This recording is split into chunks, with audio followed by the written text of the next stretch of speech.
This is the final chapter of the steel hull modeling in this video. We will explore different types of nodes and supports to complete our structural analysis model. First, let's take a look at different node types. To find a list of all available node types, double-click on a node in the Categories area. You can then change the respective node type. In addition to the standard node on a member, there is an option to set nodes between 2 points or between 2 nodes. These functions are useful when you need to quickly insert a node at a specific location between 2 known points. The on-line node mainly refers to surfaces and allows you to insert nodes on lines, such as the edges of a plate.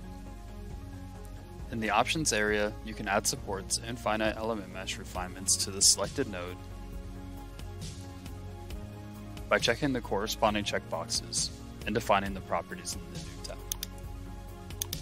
Now we are going to close the Edit Node dialog box and add supports to our steel hull. To do this, we're going to click on Assign Nodal Support. In the new dialog box, you can enter the nodes manually in the node number area, or click the symbol on the right of the structural model.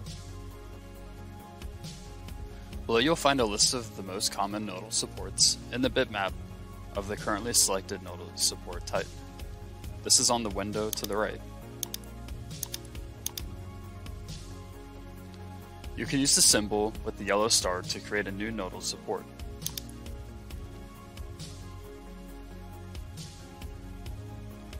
The new nodal support dialog box is structured similarly to all dialog boxes for creating new elements.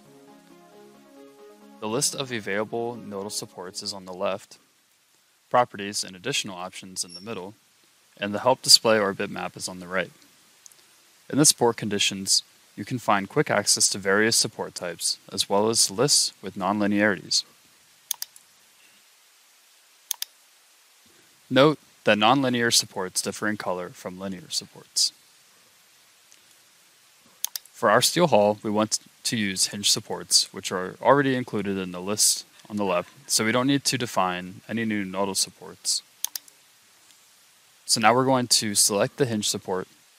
Now we want to close the dialog box by clicking OK.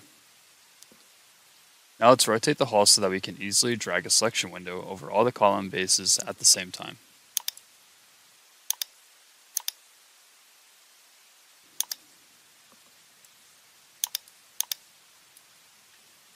You can adjust the display size of all nodal supports by right-clicking on any nodal support and using the slider in the shortcut menu.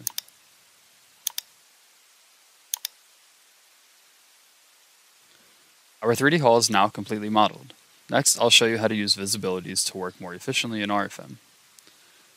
In the Views Navigator, you can display and hide the desired elements in the structural analysis model. This makes it easier to work with large structural models. Expand Members by section in the Visibilities area, and then you can display the desired sections while hiding all others. In the Work window, you can right-click to completely hide elements in the background.